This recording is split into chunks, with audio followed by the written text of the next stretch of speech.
শান্তির আলোচনার মধ্যে আর যুদ্ধে সমাপ্ত হবে না, যুদ্ধ সমাপ্ত হবে বন্দুক দিয়ে এবং গোলাবারুদ দিয়েই সমাপ্ত হবে এই যুদ্ধ, এবং শক্তি প্রয়োগ করে। আপনারা জানেন ইরান এবং আমেরিকার মাধ্যমে পাকিস্তান যে মিটিংটা কথা ছিল, মিটিং আর হচ্ছে না, মিটিং এখন চলে গেছে, বন্দুকের টিগার গার্ডের মাধ্যমেই সমাপ্ত হবে।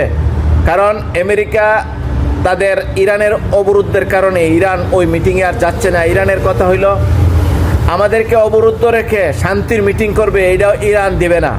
তাই এখন আর যুদ্ধ অনিবার্য সামনের দিকে।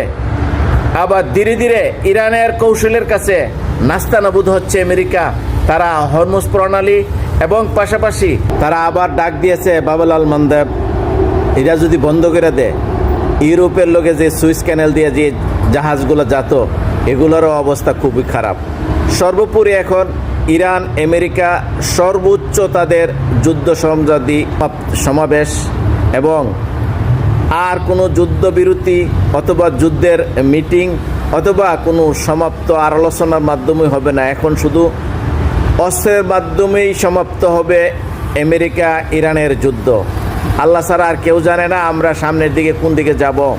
কারণ আমেরিকা যে প্রতিশ্রুতি দিয়ে তারা ভঙ্গ করছে, ইরান বলতেছে তাদের সাথে অবরোধ রাখিয়া তারা মিটিং করতে যাবে না। এটা তো স্বাভাবিক।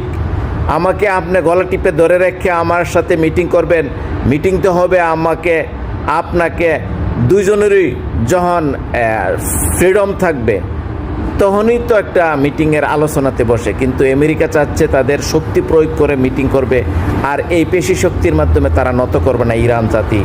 আজকে এই দুনো আধিপত্যের কারণে বিশ্ব উত্তপ্ত, মধ্যপ্রাচ্য উত্তপ্ত। আল্লাহ ছাড়া আর কেউ জানে না।